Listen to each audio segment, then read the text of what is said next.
because your sound is your approach. And the more you can develop within the different approaches of improvising, the more you're going to be able to say something.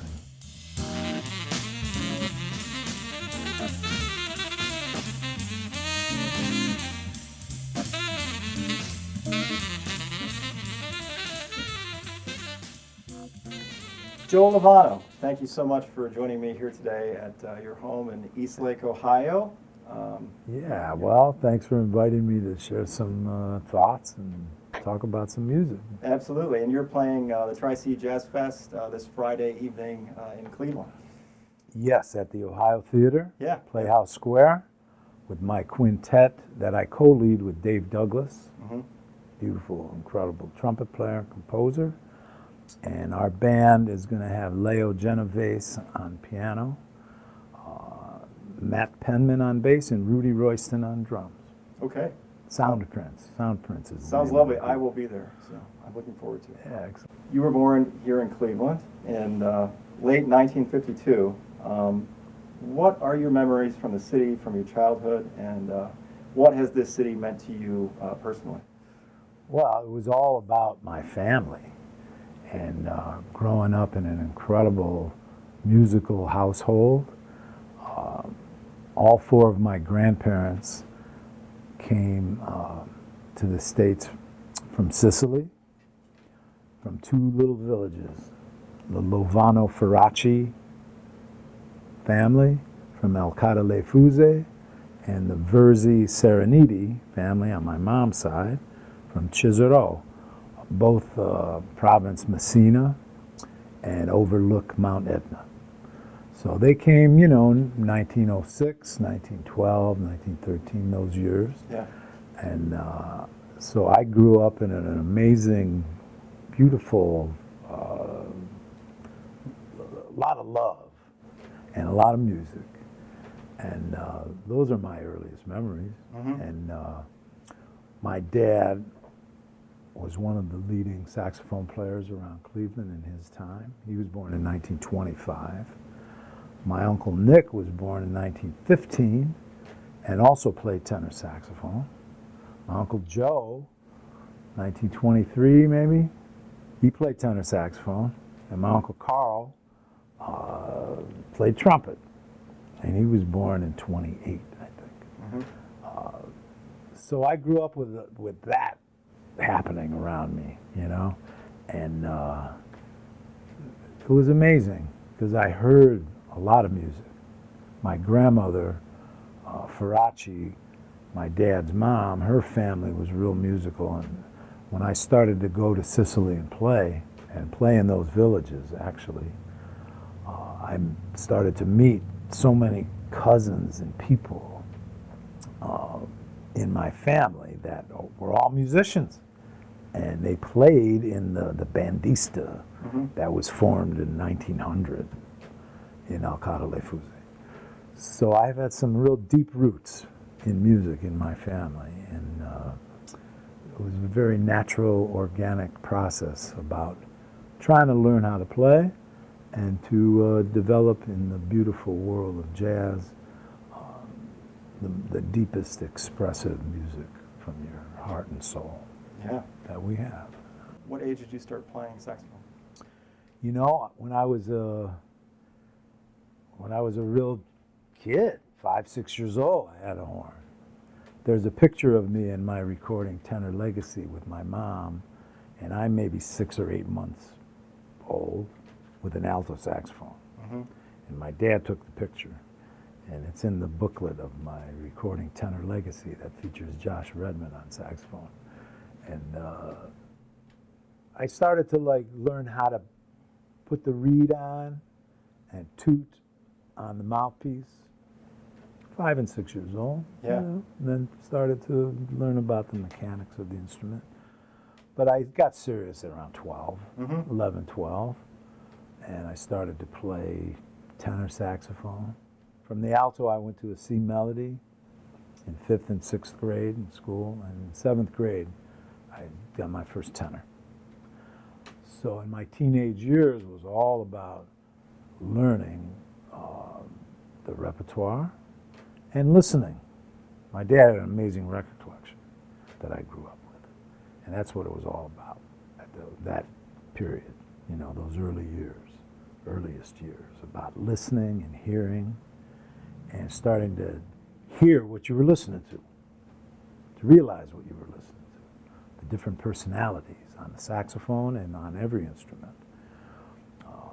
And hearing my dad play live right in front of me, that inspired me to try to create a sound, you know, and learn about what a sound is. It's not just the tone you get, it's the approach and how you study melodies and rhythms and harmonies, you know. So that became an early awareness in my teenage years. So by the time I was 15 and 16, I joined the musicians union and started to play gigs. Local 4, I think you said. Local 4 is the union here in Cleveland, Yeah. which my whole family has been a part of. Local 4, my Uncle Nick and everyone, you know, my dad. And that was kind of amazing because it was at the time, you know, you get your driver's license, and I started to play in bands and weddings and different kind of gigs. And I was developing as a soloist. So I was getting called by some folks in my dad's generation also. Yeah. At that time, starting to get, you know. First, I would sub for him because he was leading bands and always playing 5 and 6 nights a week during that time, right? And he was getting called for a lot of gigs he couldn't do, and he'd send me because all of my lessons was about learning songs. Yeah. And be able to express those tunes with a band. So I learned from all of the musicians in Cleveland that were my dad's generation, and some amazing, fantastic musicians on piano, bass, drummers, some singers, guitar players, other saxophone players that all became my mentors for me. Tell me about some of the clubs in Cleveland at the time. During my time, where I first went to hear some people, were some places my dad was playing, a club called Syrah's House, where I went. My dad took me to hear Gene Ammons. That was 1970. I was still in high school. There was another club called the East Town Motel that was on Euclid Avenue that I heard Dizzy Gillespie, Sonny Stitt, Rahsaan Roland Kirk, Jimmy Smith, James Moody. Beautiful.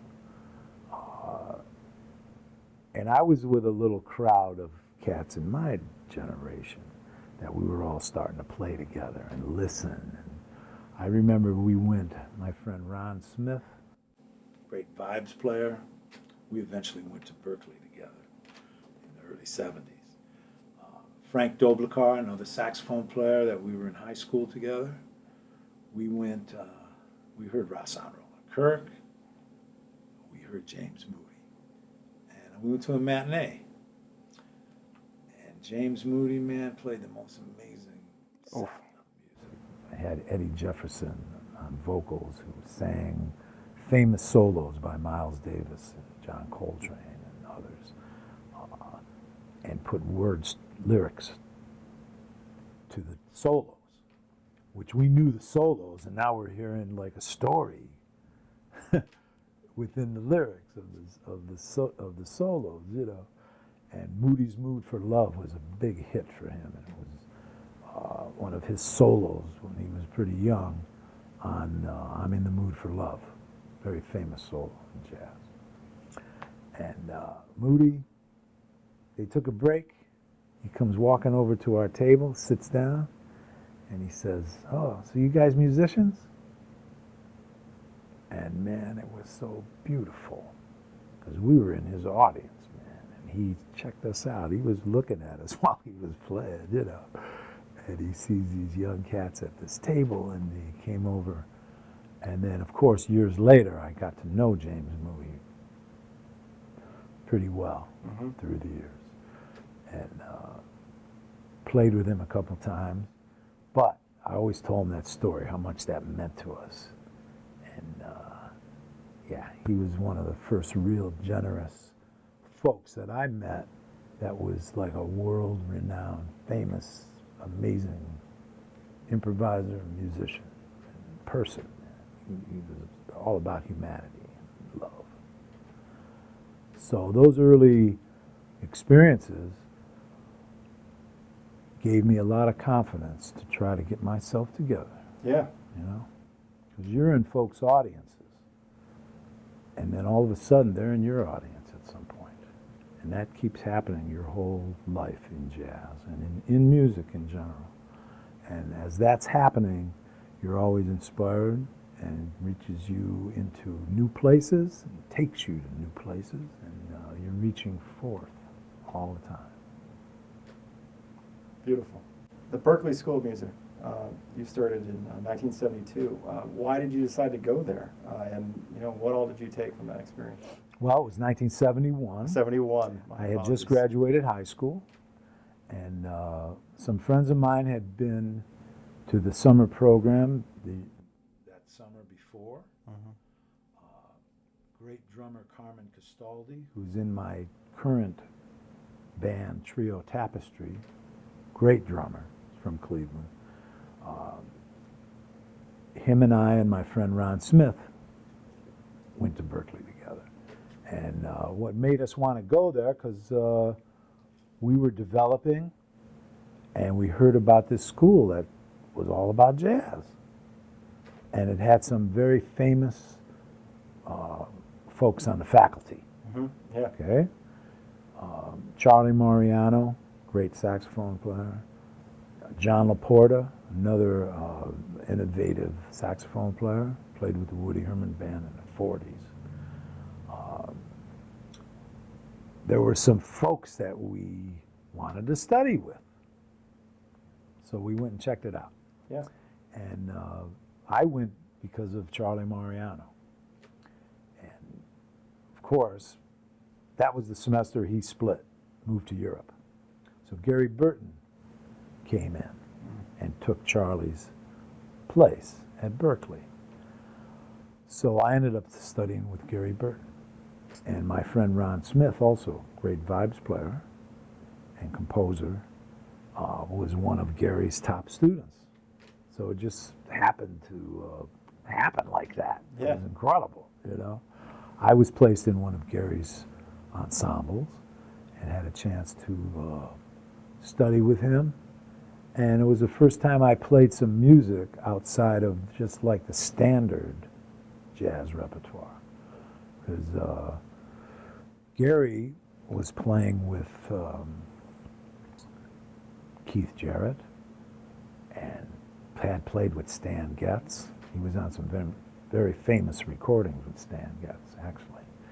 And brought in all this music. He had done a duet recording with Chick Corea called Crystal Silence, piano and vibes. And also was playing Carla Bley's music. And he brought in tunes to the ensemble that he was recording and he was playing. And that was amazing, because all of a sudden, like, you're playing with someone that is living that music, He wasn't just recreating a famous tune. The tunes he was playing were soon to be famous. And was so expressive in his direction, and his influence was running very deep. So studying with Gary, also studying with John Laporta, who I mentioned played with the Woody Herman band in the 40s and was on the Metropole Jazz All-Star recording with Charlie Parker and Dizzy Gillespie and others. Records that I kind of knew. They were in my dad's collection. Yeah. Right? Because getting back to that was my schooling, was all of the recordings. My dad heard Charlie Parker live. He heard Lester Young. He played in a jam session with John Coltrane in the early 50s. Coltrane was on alto, playing in Cleveland in a blues band. Oh, too cool. Yeah. You know, and there was a lot of music going on in my dad's life from when he came back from the service in the late 40s into the 50s. So his experiences, he translated to me his inspiration from being in the room with Charlie Parker. Mm-hmm. And also Gene Ammons playing in jam sessions with Jug and Coltrane. My dad had all their records through the years.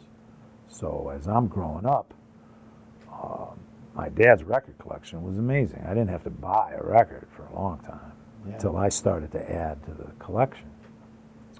And those are in my high school years. Yeah. Okay? So I'm not only learning about the people that are playing, you know, Max Roach's band with Clifford Brown and Harold Land and Sonny Rollins, Miles Davis's bands with John Coltrane and Cannonball Adderley, and Art Blakey and the Jazz Messengers with Clifford Brown and Lou Donaldson, and all of these amazing personalities in the music. I embraced and really tried to understand the music and the feeling behind the rhythm of it all, you know, because everybody has their own rhythm.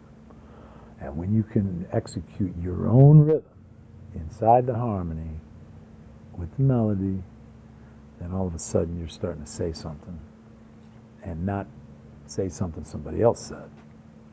Saying it on your own because you're feeling it. So those early years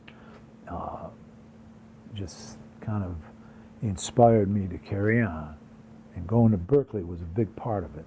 Because all of a sudden then, I'm there already way into the music. A lot of folks go to Berkeley, especially today, they're learning about jazz. Mm-hmm. And they're just starting to understand the history of the music, you know. When I went at 18, I already had some deeper roots about what was happening. And I had a repertoire. Mm-hmm. So I started to play with some of the faculty cats right away. Yeah. Because I knew the music that they were playing, and I was able to sit in. I never left my pad without my horn. Yeah. And I created a lot of opportunities because of that at that time. And some of the folks I was at Berkeley with are people I play with today. Folks like John Schofield and Bill Frisell, two amazing guitarists that are leading voices in the music today. Joey Barron on drums, he's the original drummer in our band Soundprints today. But Joey went on, he played with Carmen McRae and all kind of folks through the years, Al Jarreau. We collaborate a lot. Kenny Werner, one of the great pianists and teachers, a very innovative musician, and he's a guru to a lot of folks these days. That's where I met Kenny. Brilliant pianist, yeah. You know. Billy Drew, saxophone. Billy Pierce, saxophone. George Garzone, saxophone. Jerry Bergonzi was from Boston also. We all started to know each other and play together back then, yeah. In our late teens and early 20s. And those things are carrying on today. Yeah. Mm-hmm. So Berkeley was a very important 1971 and 2 for me. And then 1973 was when I first started to tour and play a lot of gigs on my own. Yeah, Dr. Lonnie Smith. Dr. Lonnie Smith came together, that was 1974. Mm-hmm. And that had a certain Cleveland connection because he was looking for a tenor player and he heard about me. And he played at the Smiling Dog Saloon with Lou Donaldson. Mm-hmm. And somehow my name came up, and he got my number.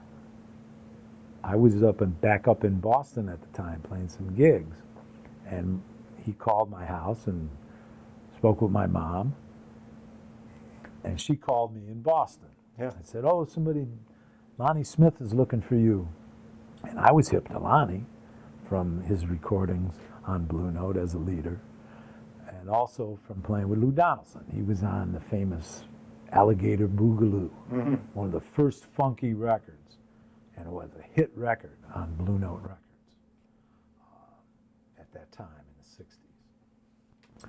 Anyway, my mom gave me his number, and I called him. He was living in Detroit at the time, and he told me he's been hearing about me, and he flew me out to Detroit to play some gigs. Yeah. And that's when I joined his band, and I ended up coming to New York with him shortly after that and recording in the studio for the first time on one of his recordings called Aphrodisia. That was released on the Solid State record label. And George Benson was on guitar. We stayed at George's pad, which was pretty amazing. Yeah. And yeah, that was a big springboard for all things that came through that experience and that recording, which got a lot of radio play, and without me even realizing it, all of a sudden I started to have a reputation about the music. You had told me that Michael Brecker indicated that he was listening to you on that record. It was a funny story about it. The first time I met Mike, I think it was around 1975, and the record had just come out. And he was playing with the Billy Cobham Band. And I was home here in Cleveland, still working with Lonnie Smith. And let's see, John Schofield just took John Abercrombie's place in Billy Cobham's band. Also that had Randy Brecker on trumpet, and Glenn Ferris on trombone, Don Grolnick on keyboards. Yeah. So I went to their gig. I was hanging with John, because we knew each other from Berkeley. So I met Mike, and I go to him and I'm saying, "Oh, Mike, oh man, I love your playing, man, like all the things you did with Horace Silver." And of course, he was just at the beginning of his career also. This was 1975, so he had been on the scene already since the early 70s, 71. He was already on the New York scene recording and doing many things. But he had the Horace Silver gig before this Billy Cobham gig, which was a very important gig for him. Oh, yeah. Because he kind of followed Benny Maupin and Joe Henderson and a rich lineup of saxophone players in Horace Silver's band when Mike got the gig, which Randy was also a part of the Horace Silver band before Mike. He got Mike on the gig. Well, Mike got himself on the gig because of how he played. But Randy was in the band with Benny Maupin. And when Benny split, Mike came in and auditioned, Yeah. Anyway, when I met Mike, I started saying, "Yeah, wow, beautiful, so nice to meet you, man, and you've been an inspiration, And he immediately says, "Oh, I've been listening to you." I didn't realize that the record I was on with Lonnie was getting so much radio play at the time. But it was, and on New York jazz radio, they were playing this record a lot, So he started talking about that, and I was like, "Oh yeah, oh okay." Pretty cool compliment. Yeah. No, it was just you realize your reputation is out there, but when you document some things on record, people are hearing it, and that's why recording is so important, and to have a serious focus when you go in the studio about creating music within the music. And even at that young age, I think I tapped into that approach. Yeah, that's great advice. Yeah, absolutely. I had it noted that you moved to New York City circa 1975. Is that right? Well, I started to go to New York to play Yeah. with Lonnie and brother Jack McDuff in 74 and 5, and played up in Harlem at the Club Baron, which was a famous club, 145th Street in Lenox, and Miles played there with John Coltrane. It was one of those clubs up in Harlem that everybody played. Jimmy Smith, all the groups, you know. So we played there with McDuff. We did 2 weeks there, and I remember staying at a hotel in Midtown, you know. During that time, I started to go around and meet a lot of folks, and I was there on a gig. I wasn't living in New York yet, but playing with Lonnie around the city, and then brother Jack, I started to go and sit in and go to different clubs, go to the Village Vanguard, and there was a club called the Tin Palace where a lot of folks played that I ended up sitting in and meeting Henry Threadgill and a bunch of folks there. Yeah. Sam Rivers had a place, Studio Rivby on Bond Street in Soho, and I went there and heard Sam Rivers with Dave Holland on bass and Barry Ashul on drums, a really amazing trio that he had at that time. Anthony Braxton also. Rashid Ali, who was John Coltrane's last drummer, had a place called Ali's Alley. And it was like a loft. He lived upstairs, and the first floor, like Studio Rivby of Sam Rivers, the first floor was like a music room. There was no bar, no liquor. And it was just a listening room. And they lived upstairs in that same building. Sam lived upstairs, and Rashid had a pad in the building that he had. And I went down, I sat in with Albert Daly, great piano player. Yeah. And he was playing with Rashid that night. And he said, "Oh, you ought to come down." You know, Reggie Workman was playing bass, who also played with John Coltrane. Albert on piano, and there were 2 saxophone players who I got real friendly with. Jimmy Vass on alto, and Marvin Blackman on tenor. Both of them had beautiful personalities and played, they really played. Yeah. So I had my horn, and Albert introduced me to Rashid Ali, and I asked him if I could sit in. And he said no. And no one had ever said no to me. I couldn't believe it. Yeah. So I said to him, like, "Oh, Rashid, I love your playing, man, and I'd love to play a tune with you." He goes, "Oh yeah, okay, come on up." So that kind of threw me for a loop for a second, but I'll remember, man, I played Aerogen with him. Yeah. And with these other 2 saxophone players, and I was just meeting everybody for the first time, you know. And we had a nice exchange of music together, and then I had a relationship with Rashid until he passed in more recent years, and recorded with him, and it was amazing. That was right before I moved to New York. Yeah. Then 1976, I came and really feel like that's when I moved to town. Okay. And I stayed with Kenny Werner and some folks who had some pads, Billy Drew, some other folks from Boston, all moved to New York around the same time. 1975, 76, Schofield. Everyone was coming to New York now. So there was a community that we were a part of in Boston that came to New York now. So now we're that same community is starting to integrate into the community in New York City, which is incredible.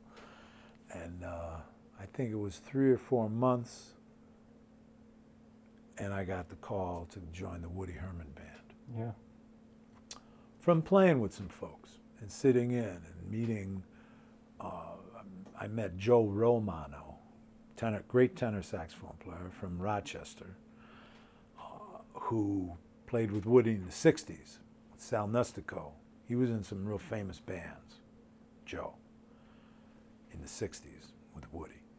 And they called him to come back to the band, to rejoin the band for Woody's 40th anniversary year, which was 1976.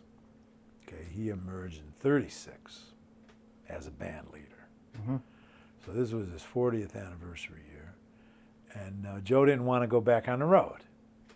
So we had just played together with Albert Daly, and I gave him my number where I was staying.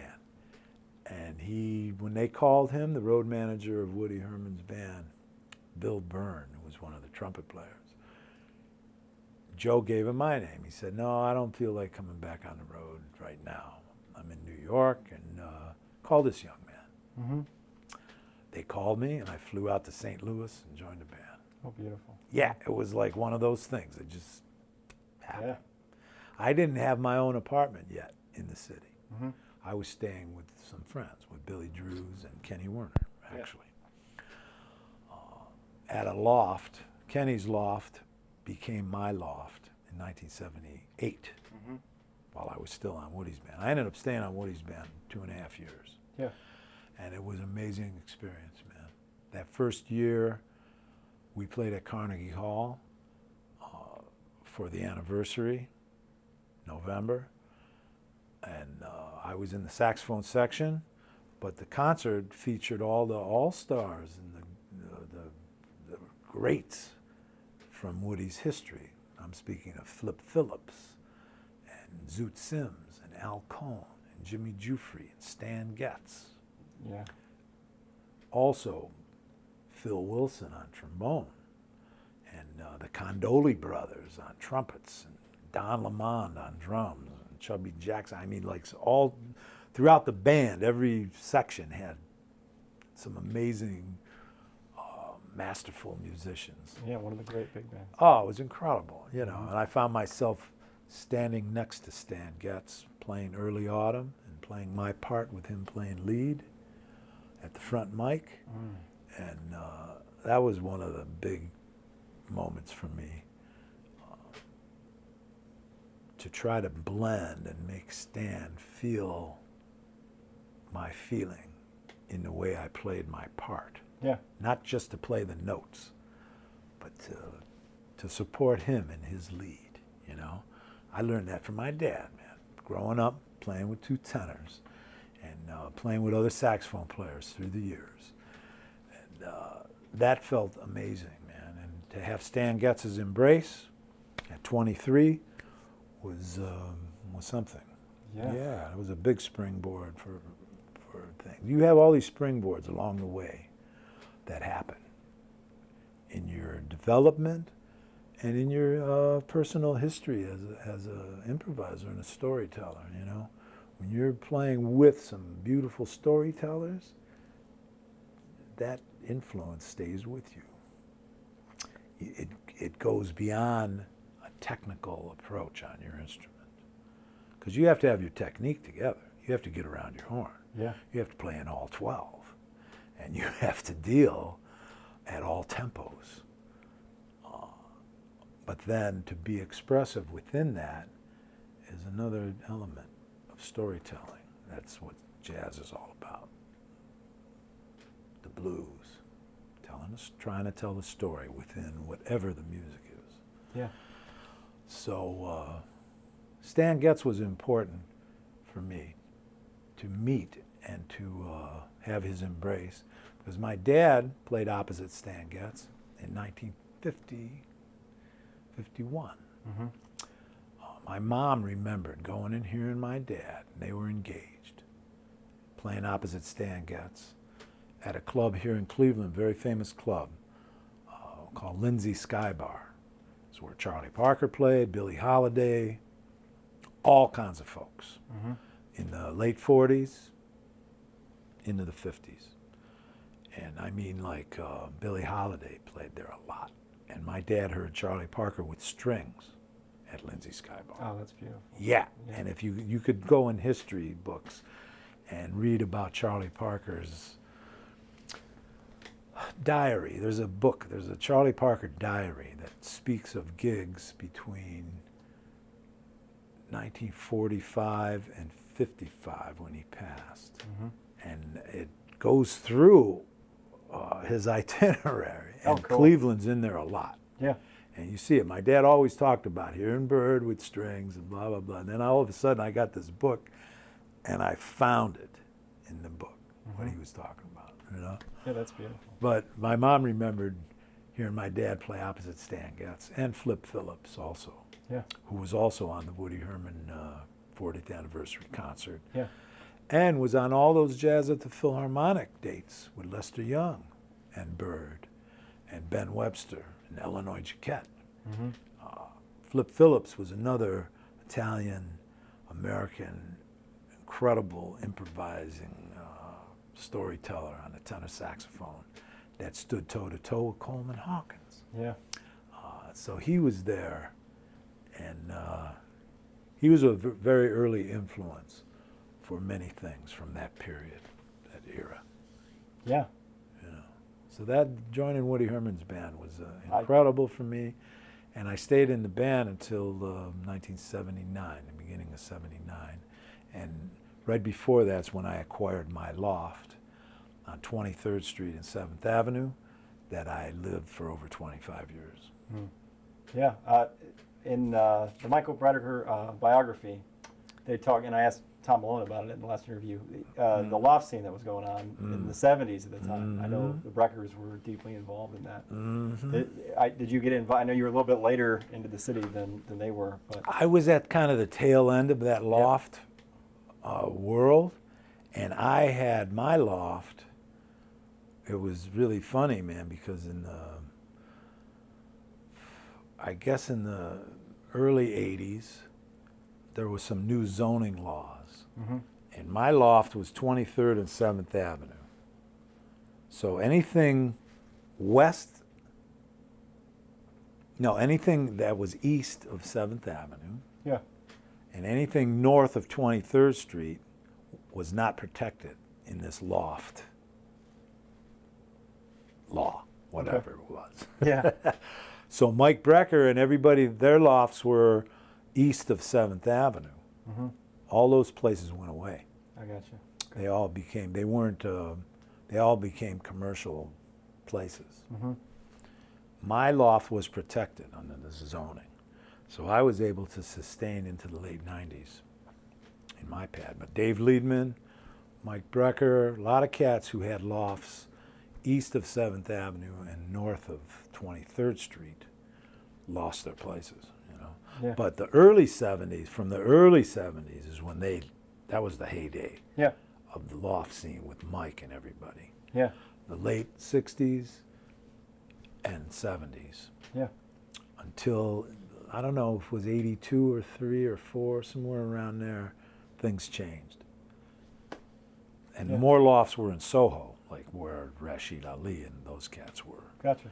But that part of Chelsea and Midtown, some zoning laws changed, and the scene suffered because, like, the building Mike lived in, Liedman lived there, Chick Corea, Dave Liedman, they all lived in the same building. Man. Yeah. So they would be playing music. Nonstop. Yeah, you could play all night long because you didn't have neighbors Yeah. that weren't musicians. Though that famous loft that Mike was in with Chick and everybody and Liebs was legendary, Oh yeah. you know. And I had been to that space, but now those cats weren't there now. Other people lived there. What's there now? You know? Those buildings are just commercials kind of spaces. Yeah. Gotcha. Yeah. They're still there. The building's still there. Yeah. Their club was 7th Avenue South, I think, right? Did you? 7th Avenue South was down past Bleecker Street in Yeah. Houston, straight down 7th Avenue, past the Village Vanguard and Sweet Basil. I frequented that club a lot. Yeah. Oh, yeah. In the 70s, Yeah. late 70s into the 80s. That was a lot of gravity Yeah. for all kind of folks. Yeah. And the way the club was set up, too, the bar was on the first floor, which you could just walk in, and upstairs on the second floor was the music. And there was some kind of music charge to go up there, but you didn't even have to go up there. You heard the music in the bar area. Anyway, so like the whole building would be vibrating with all kinds of music. Yeah. I played there with Lonnie. Yeah. And I played there with Carla Bley's band also in 1983. Yeah. When I was a part of her band. Yeah. All right on. Yeah, the 80s was a big time for me. After leaving Woody's band, 1979, being in New York, starting to really play with a lot of folks, and started getting a lot of different gigs and opportunities. I joined the Thad Jones Mel Lewis band in 1980. Yeah. And then Thad split and went to Copenhagen to lead the Danish radio orchestra. And Bob Brookmeyer came. But I was a part of the Mel Lewis Jazz Orchestra till 91 when he passed. And so that was like 11 years of Monday nights at the Village Vanguard and touring. And every year we would do a week. That's when I started to play at the Village Vanguard, 1980. But then throughout the whole 80s, I joined a Paul Motian band in 1981, and Bill Frisell and I played with Paul until his passing in 2011. So for 30 years, Bill and I played with Paul. Toured every year and did bunches of record dates and all kinds of things playing with Paul. And playing with Paul also got me into the Ornette Coleman crowd, the Charlie Hayden. I joined the Charlie Hayden Liberation Music Orchestra in 1986. But the Carla Bley Band was in 83. 87, I joined Elvin Jones Jazz Machine. Oof, yeah. Played with Elvin, went to Europe. Started to record as a leader for the Soul Note, Black Saint label, around 1984, 85 were my first records as a leader in the mid-80s. And all this time, I'm playing every Monday night at the Vanguard. And it was pretty magical. I can really magical. Plus, I had my loft, where I could play with drummers till midnight. Yeah. So I created all kinds of music on my own terms. You know, if you don't have a space where you can invite people over, then you're always going somewhere to play. Yeah. Where I was doing that too, but I could create my own settings and play into the early evening with rhythm sections. Yeah. You know, I met my wife Judy Silvano also that was the next around 1981. Yeah. Right when I started to play with Paul, 80, 81. And we started to play music together. There was a wind ensemble that I was a part of with Paul McCandless, played oboe and English horn. He was in that band Oregon and is one of the leading improvisers on the bass clarinet and oboe, English horn. Him and I was playing soprano, Billy Drews on clarinet. Dennis Dotson played trumpet. Him and I were on Woody's band together. Ron Kozak, also from Cleveland, great woodwind player, was playing flute. Kozak was a big part of the Smiling Dog scene, which we'll get back to. Mm-hmm. Yeah. But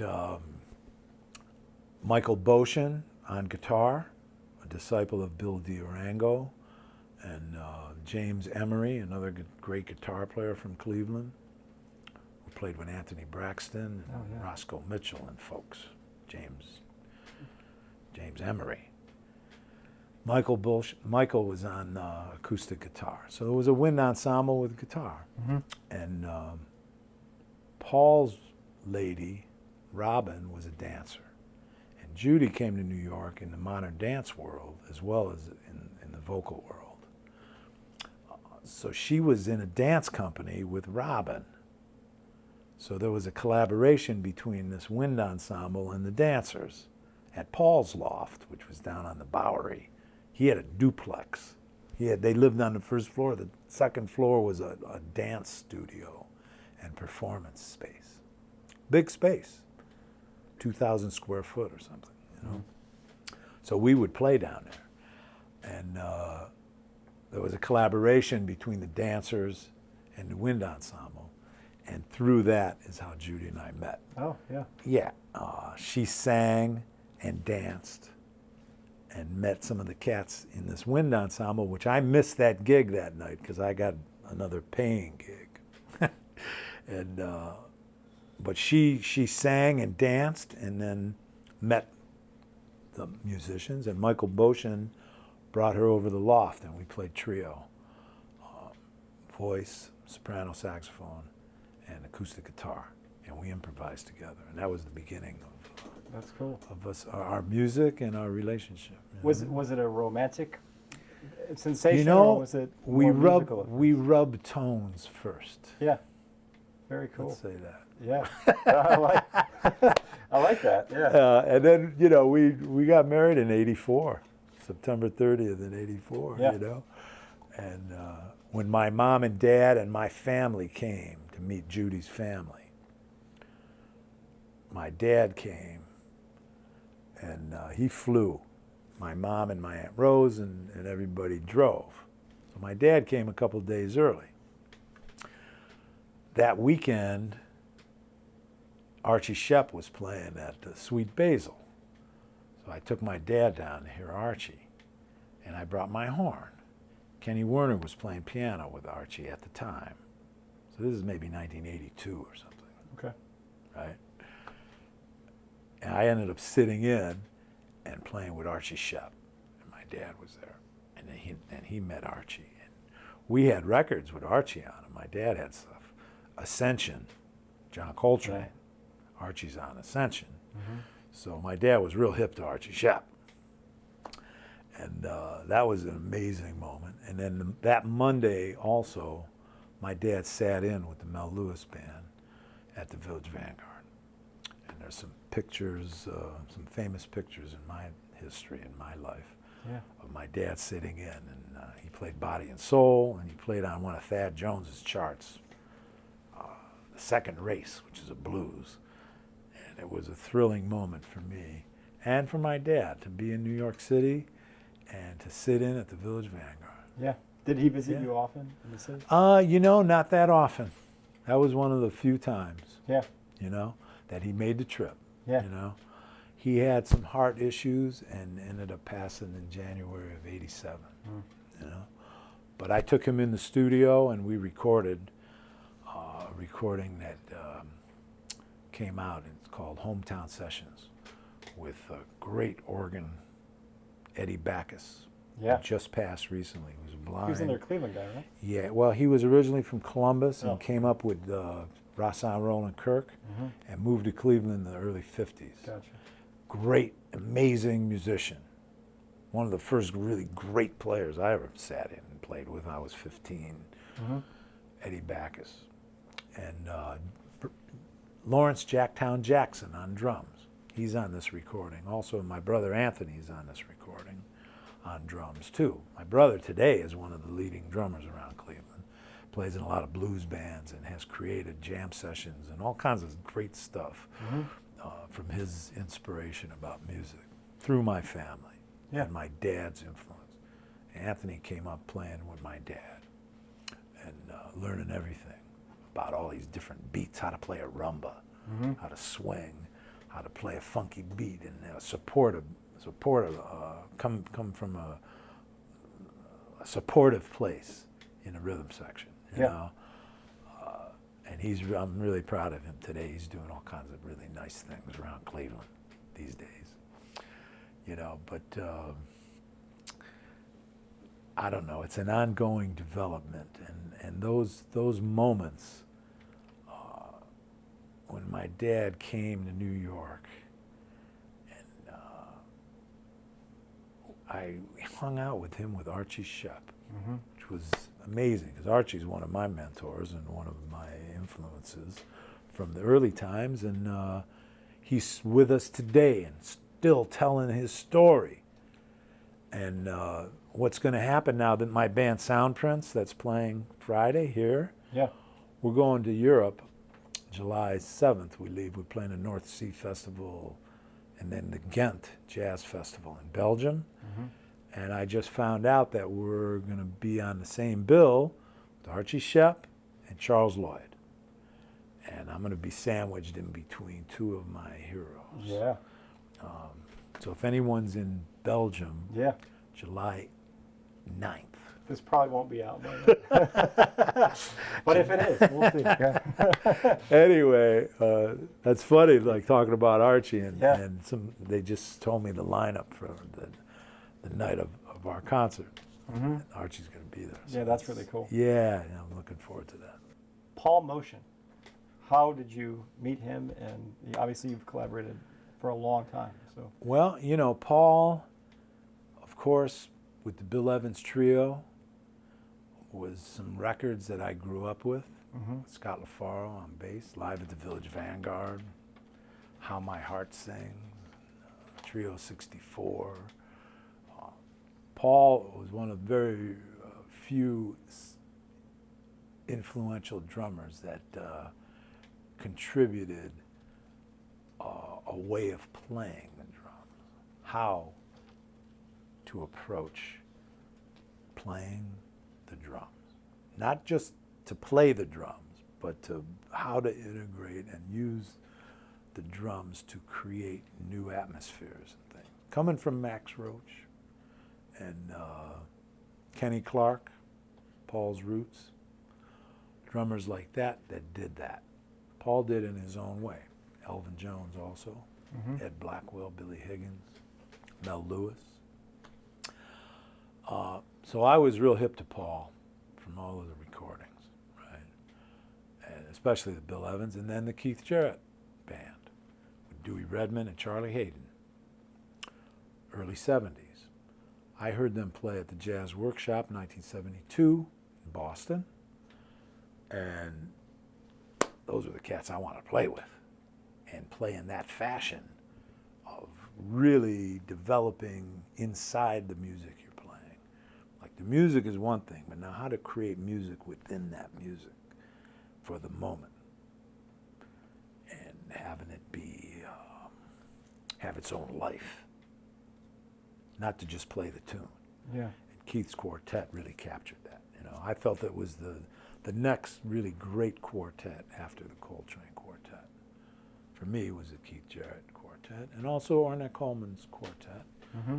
which was different, but also like it was a really a great band of individuals that spoke to each other and created some new music every time they played, So I started to play with Paul 1981, 10 years after I first heard him live in a room. Gotcha.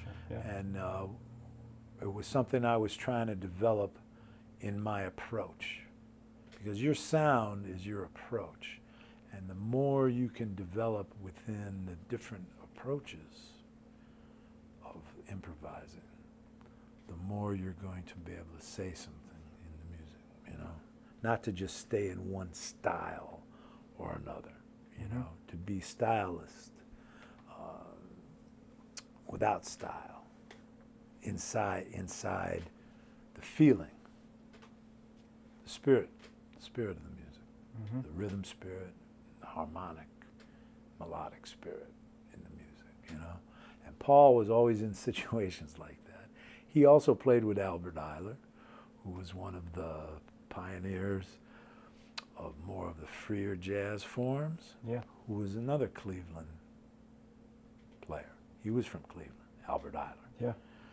Like the two main architects for me was Tad Dameron, who was from Cleveland. He was one of the main architects in bebop. Everybody played his tunes. Dizzy Gillespie, Charlie Parker, Fats Navarro, Bud Powell. They all played Tad Dameron's music. And John Coltrane, Albert Ayler was another pioneer from Cleveland that had his own approach and way of telling his story, He didn't play songs. He played ideas. Like he played hunger for an hour. Yeah. You know, he played Love for an hour. He played Compassion. His tunes and titles really were influential for John Coltrane. Coltrane really embraced Albert's music. And he got him his record date on Impulse and gigs at the Village Vanguard at the beginning for Albert, which was in 1964 and 5 and those years, you know. At Coltrane's funeral, Ornette Coleman played and Albert Ayler played. Anyway, his music and energy, very influential for me. And still today is I'd have to say one of the strongest forces, healing force. Albert Ayler. Cleveland has a lot of deep roots in all kinds of music, man. And that early period, Chicago, Detroit, Cleveland, Pittsburgh, Philadelphia, Boston, New York, St. Louis, of course, and Kansas City. Those towns created all of the players in the modern jazz era. The swing, from the swing era, and then the modern jazz era, and the freer forms. Cats from Chicago, Johnny Griffin and Gene Ammons, you know, Clifford Jordan, name a few saxophone players, Roscoe Mitchell, Braxton, the Art Ensemble of Chicago, you know. But the players from Detroit, Frank Foster, Elvin Jones, Hank Jones, Tommy Flanagan, Barry Harris, who we just lost recently, Charles McPherson, who moved to Detroit in the 40s, Billy Mitchell, saxophone. Sonny Stitt was from East Lansing, Michigan. But the players from Detroit and the players from Cleveland, Joe Alexander, one of the leading tenor players on the scene, Tad Dameron, Freddie Webster was a trumpet player who was very influential for Dizzy Gillespie. He speaks about him. Miles talks about Freddie Webster, his majestic tone. Yeah.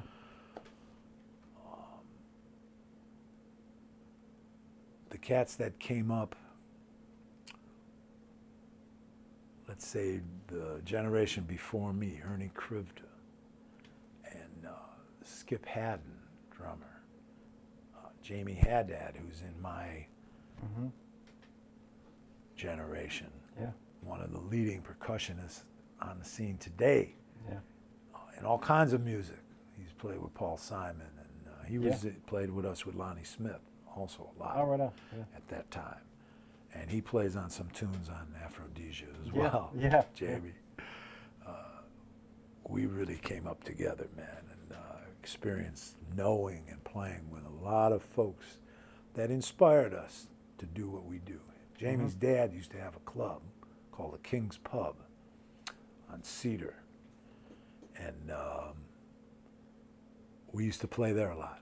Great bass player Abraham Laboriel moved to Cleveland for a little while in the early 70s when Smiling Dog was happening. And we played it every weekend at the King's Pub for a long time, man, in the early 70s, Jamie's dad's club. But there was a famous guitar player from Cleveland that influenced everybody, man. His name was Bill D'Arango, who was born in 1920, and Charlie Parker was 1920.